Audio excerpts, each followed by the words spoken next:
Hey everyone. Today's book is about Louis Zamperini, the Olympic runner and World War II hero. I tried writing jokes in this section, but they all felt disrespectful. Louis survived a plane crash, prison camp, shark attacks, starvation, torture, and distance running. This is one of the most inspirational books I've ever read. It's Unbroken by Laura Hillenbrand. And this is The Book Pile. I'm Kellen Erskine. I'm a comic, a father, and the only thing I've never broken is all the bones in my body. I credit some of that to not having an older brother play a game with me of jumping over him while he kicks me. What a specific made-up example. And I'm David Vance. The first time I read this in 2012, I promised myself I would never complain about my life again. The second time I read it, just now, I was co-host of a podcast based mostly on complaining. So I think it's beautiful how we grow. As usual, please feel free to leave us an amazing review. Here's a great example of one. I'd be an allomancer says, a fellow bookworm introduced me to the book pile a few weeks ago, and I was so amazed at the quality, my jaw started heading to southern Brazil. Since then, I've binged every episode at least twice. Y'all have introduced me to interesting new books, all the while making me laugh hard enough that people around me start giving me weird looks. 10 out of 10. So this is great, and a couple things. First of all, I did the math, and binging all of our episodes once is 50 hours of content. So to do that twice, Wow. Let me get my calculator. Anyway, so that's a compliment. Wait, what is it? But also, the Southern Brazil reference is so great. Yeah, the Southern Brazil thing. It's fun that if you haven't listened to that episode, this reviewer just sounds like a terrible writer. And if you want to know what that means, check out our Roast of the Transformers episode. And thanks again, I'd be an allomancer. I think you would be. All right, if you want to see me live, here's a quick rundown. Listen for your state. This week, April 19th, I'm in Louisville, Kentucky. Then April 20th to the 22nd, I'll be in Fort Wayne, Indiana. Then the 23rd, I'm in Appleton, Wisconsin. Next week, April 26th, I'm going to be in Tacoma, Washington. Then April 27th to the 29th, I am in Spokane, Washington. Then May 6th, Cap City, Austin, Texas. Then June 15th, I'm doing an outdoor show in Mill Valley. Then July 7th through the 8th, St. Paul, Minnesota. July 9th, Mondovi, Wisconsin. Go to kellenerskine.com for tickets. So, Kellen, this book blew me away. I could not believe the first time I read it how many tough things could happen to someone and they remain so resilient. And not only resilient, but forgiving. Yeah. Not a joke. He has a smaller grudge against his torturers than I have against someone who teased me. And that makes me want to grow up, as enjoyable as I find a grudge to be. It's also fun to reread this because he grew up in Torrance, and right now I'm in Torrance. And so there are all these things here that are named after him, like the stadium and stuff like that. Interesting. But what did you think? This stadium is called Unbroken Stadium. I know you didn't mean for it to be, but it was just a little off color. You started all of that with, this book blew me away. Like, what if you said the same thing about a JFK biography? This Julius Caesar play is sure gutsy. I do find that too often. That's what happens for every movie critic who wants their blurb on Rotten Tomatoes to be clever. Uh-huh. It's almost like they hope that a movie's going to be bad so they can use some terrible pun to express how bad it was. Yeah. Like, I can't tell you how many of the Fast and Furious movies have reviews that are like, this franchise has really hit the brakes.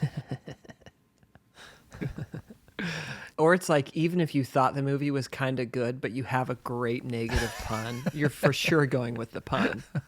It's like this Nietzsche quote where he says, "We praise or blame according to whether the one or the other offers a greater opportunity for our power of judgment to shine out." Oh, wow.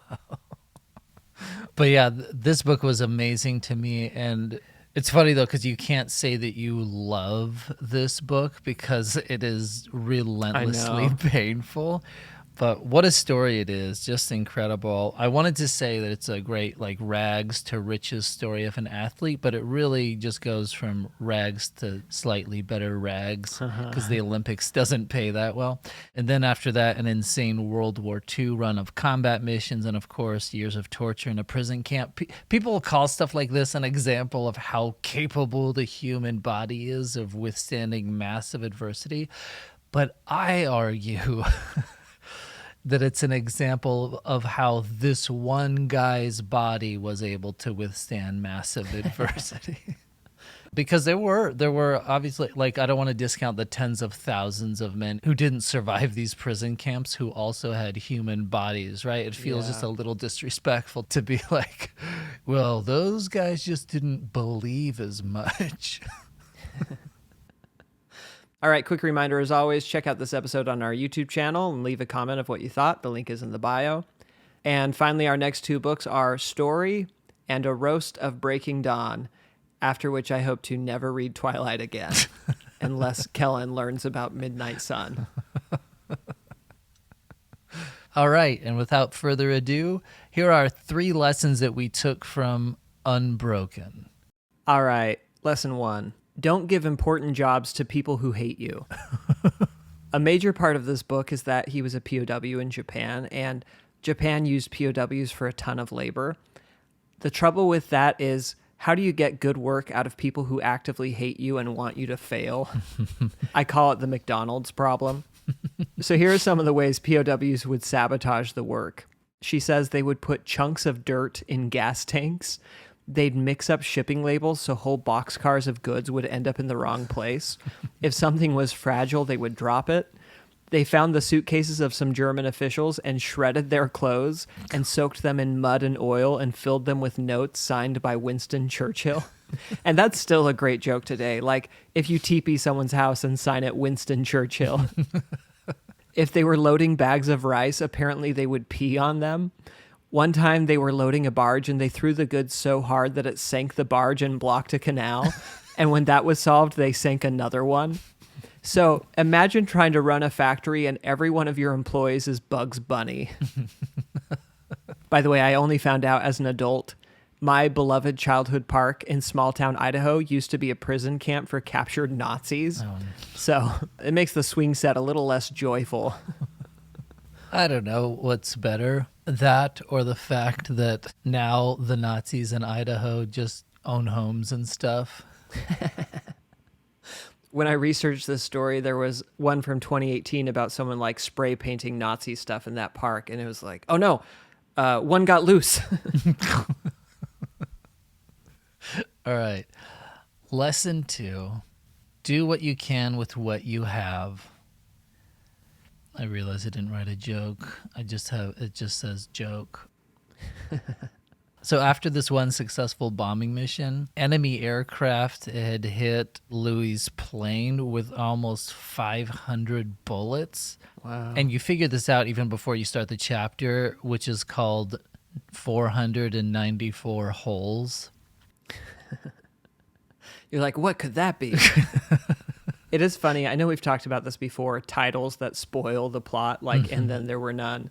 James Watson has this whole book about the mysterious process of finding the structure of DNA, and it's just called the double helix.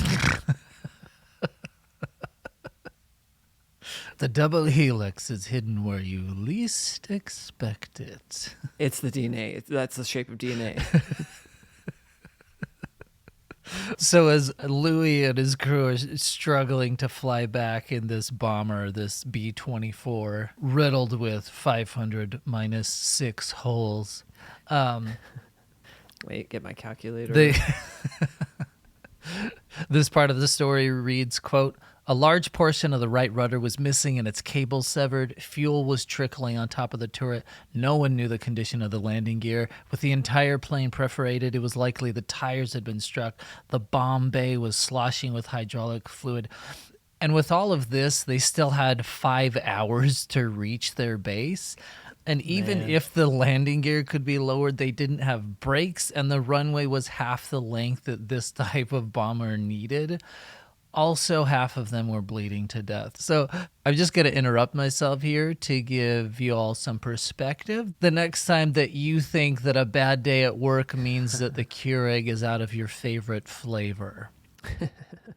It continues, Phil, the pilot, did what he could, slowing the engines on one side. He created a power differential that forced the plane to turn when it needed to. If he kept his feet on the yoke and pushed hard, he could stop the plane from flipping. Which, by the way, every time I fly, I poke my head in the cockpit and give the pilots the same advice. Someone shot off the fuel feed near Pillsbury and the leaking stopped. Louis took a bomb-arming wire and spliced the severed rudder and elevator cables together. Among other things, they also anchored parachutes to the inside of the fuselage so that when they landed, they could release them, like how a drag car slows down. But with a 60,000-pound plane. I feel like a way to get a sense of this is imagine you're driving your car and someone just gradually takes away controls. At what point would you be unable to still drive the car? Again, this chapter heading spoils it, not just because it's called 494 holes, but because also, for me, the fact that it was called that implies that this plane would have had to make it all the way back safely so that they could count the holes.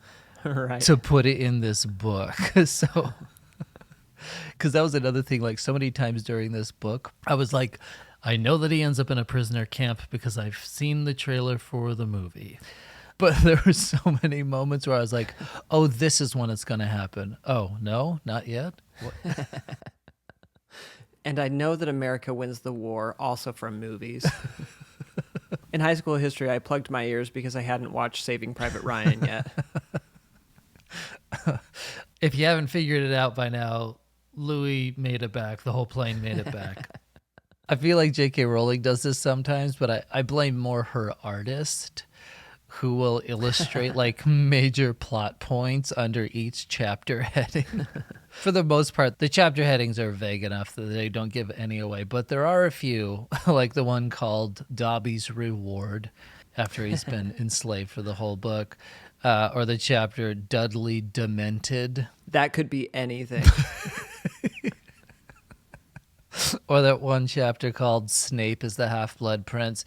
I thought that crossed the line, but I will say my favorite chapter titles are the ones that have conflict built into the title. Like she has some really good ones like The Boy Who Lived and The Worst Birthday. The very first Stranger Things is called The Vanishing of Will Byers. There is like a fun balance because those I'm like, yeah, it gives stuff away, but it also, I don't know, I feel like it gets you hyped for a certain amount of conflict. It's an interesting tug of war, I think.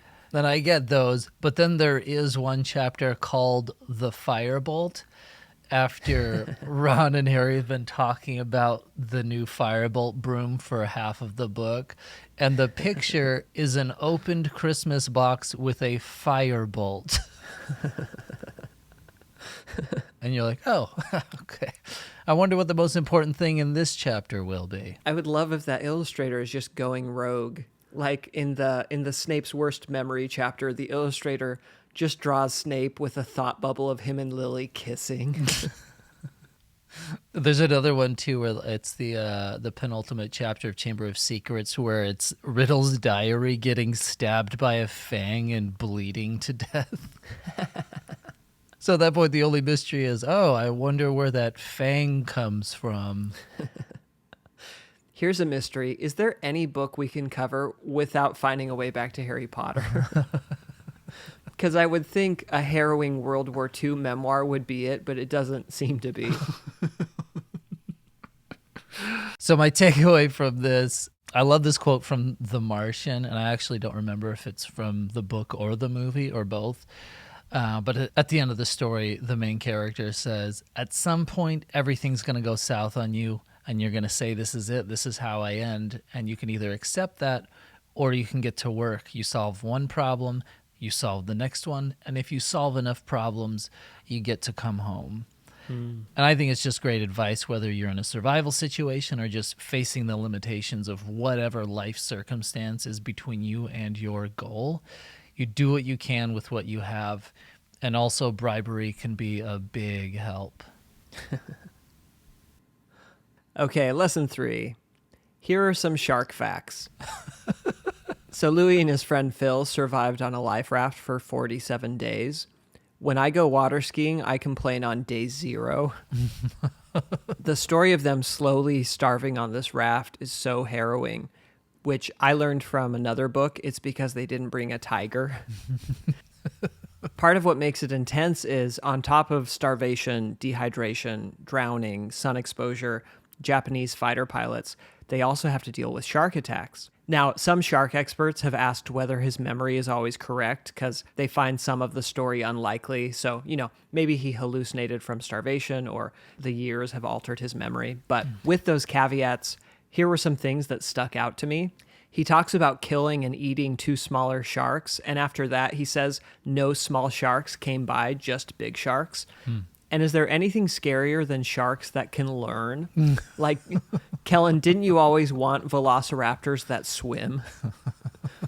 I looked it up, and you can teach sharks. Like, you can teach them tricks. And I recently read a book, Genome, that at one point says basically, we like to think humans behave by learning and animals behave by instinct. So we underestimate human instinct and animal learning. I think the only trick I would want to teach a shark is stay. At another point, Louis is in the water and he fights off a shark by making a threatening face and stiff-arming it in the snout, which was the advice back then. And I looked up whether that's still what you're supposed to do, and I found a CNN article that feels like it was written by the world's scaredest safety instructor. It says, if you're being attacked, don't play dead.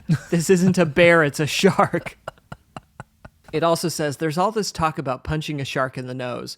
That's okay, but remember that just underneath the nose is a mouth.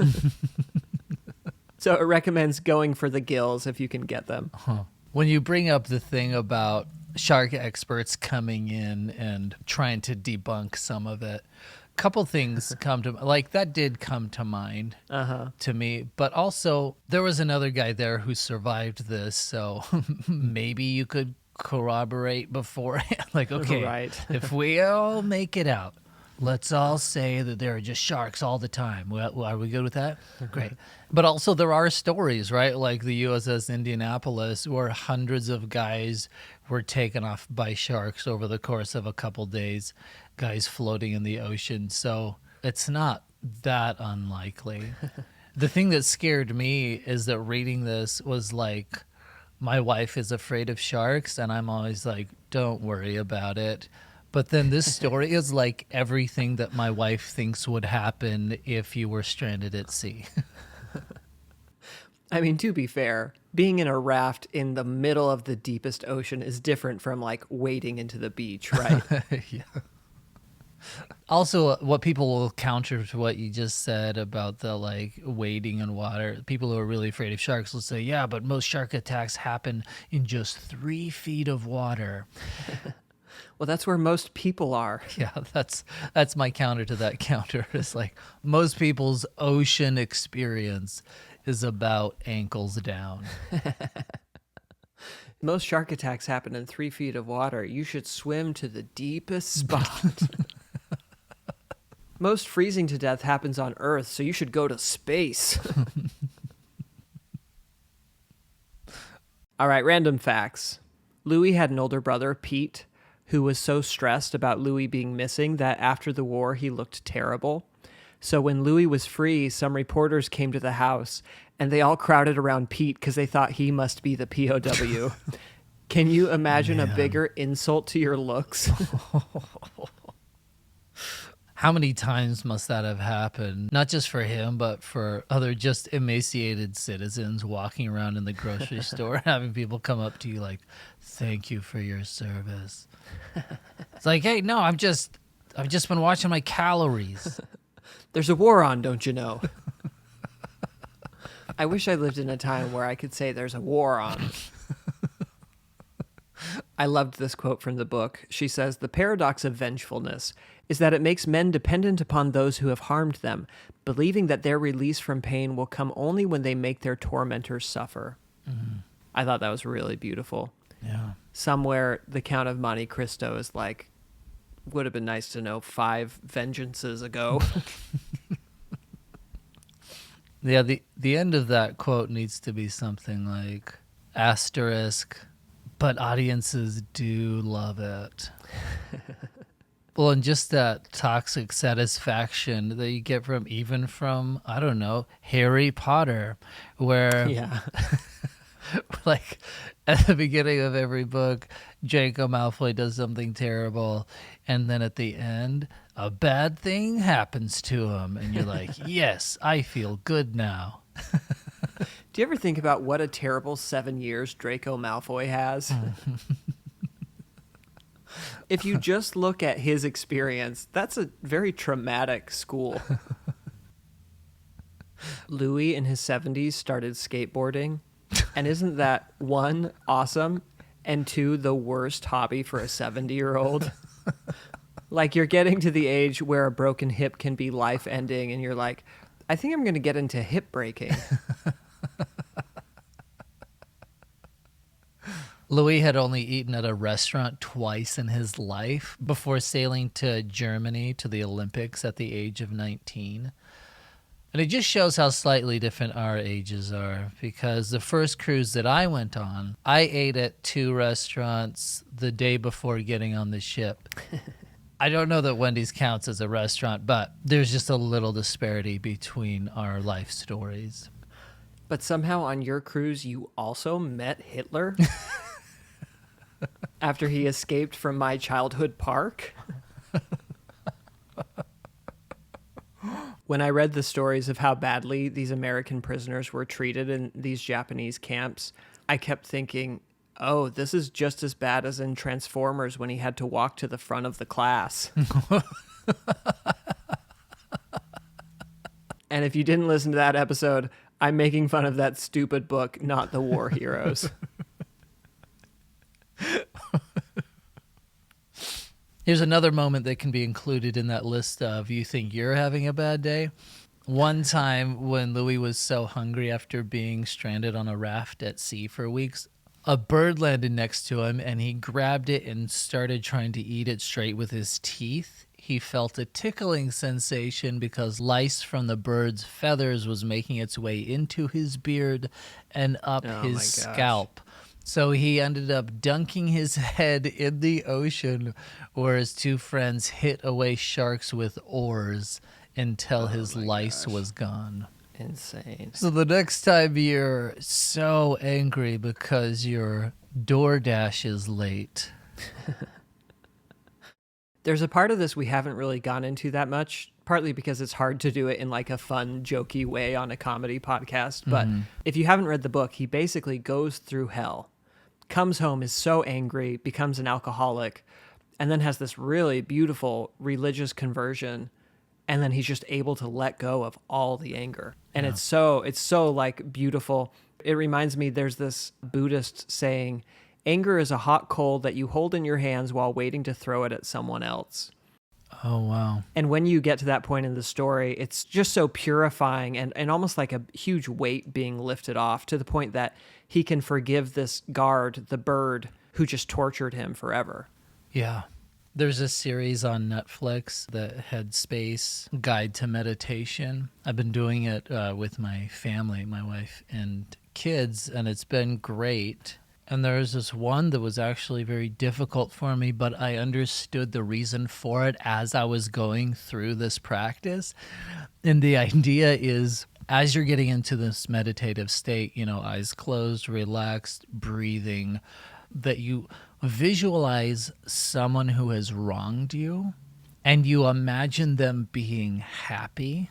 And that right there already did the opposite of meditation for me, because that's when my pulse started pounding. It sounds like what Kobe Bryant would do before a finals game or something.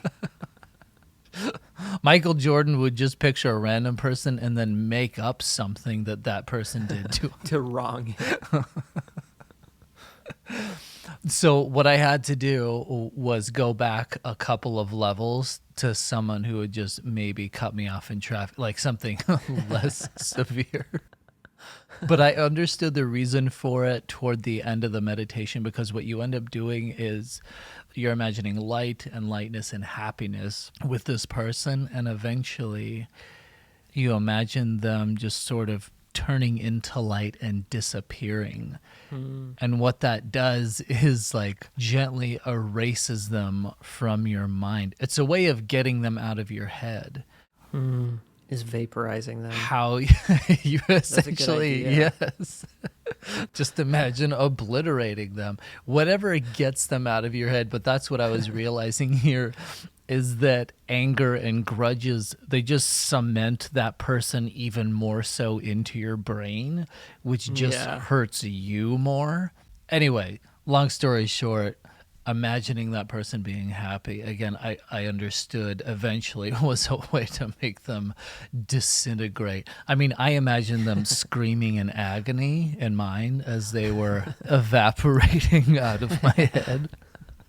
I've heard people talk about how a grudge is, in perverse ways, almost like having a crush on someone. Oh, man. There's this quote from George Eliot where she says, "Anger and jealousy can no more bear to lose sight of their objects than love." Wow. This idea of when you hate someone, you don't want to let go of that any less than you want to let go of the person you love. Sure. And for me, those two things actually helped me be more okay with the end of this book, because I ended up like holding on to my anger longer than Louis did in the book. When he let go of these things, I was like, no, you got to hold on to that, man. That's not right. But now I understand that that's the only way that he was able to, get out of all of these sort of toxic habits that he had gotten into. And he was having nightmares of his main antagonist every night, just showing up and hurting him. And so now I see the selfishness where I was like, no, you might want to just stay angry until you die. Because the first time in years that he went a night without having a nightmare was when he finally had his literal come to Jesus moment. Yeah. I do think you want there to be a good balance between forgiveness and justice, in terms of you don't want a society where people can just do horrible things and nothing happens. It does seem like, while still maintaining a focus on justice, being able to forgive over and over is the path to greater happiness. Sure. And I think the perfect marriage between those two things is the guy who cut me off in traffic. Of course he should be in prison. I for sure thought you were going to say like Nelson Mandela or... No, that was... Because then I would visit him one day and say, I forgive you. You forgive him when he's being strapped into the chair. I look around and I hope everyone else in here will just use their blinker.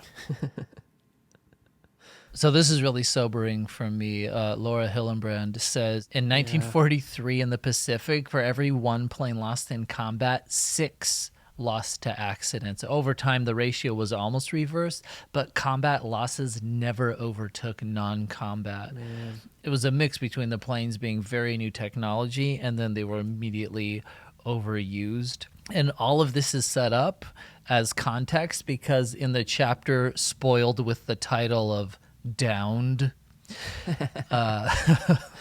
Lewis's plane goes down, crashing into the sea, not because of enemy fire, but because the plane just stopped working. And it's so like ironic with everything that he has survived up to that point, that's what makes him crash. And that's what, again, for anyone who watched the movie and didn't know it was a true story, I could see how watching it people would be like, oh sure, yeah, that just happens. Right. Like, you know how coincidences are so dumb in movies, but it is so much of life. Yeah. If I had flown for 5 hours a plane with 500 bullet holes in it, I would be so mad that that's how I crashed. Right.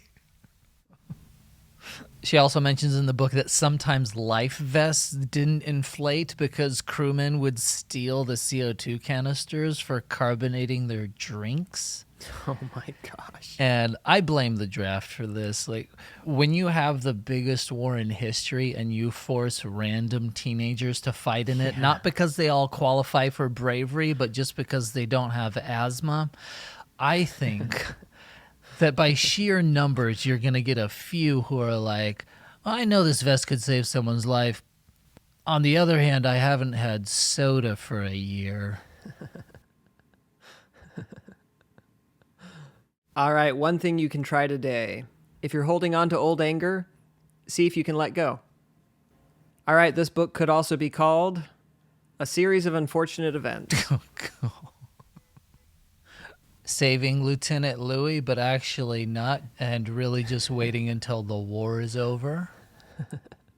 Although he does get saved at the end. This book could also be called The Sharks and the Jets.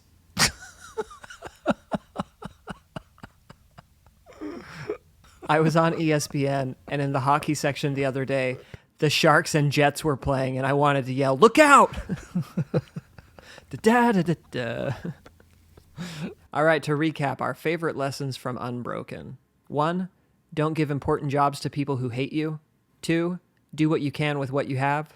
3, here are some shark facts. And 4, imagine someone you hate being happy and then ending up on the wrong side of the blip.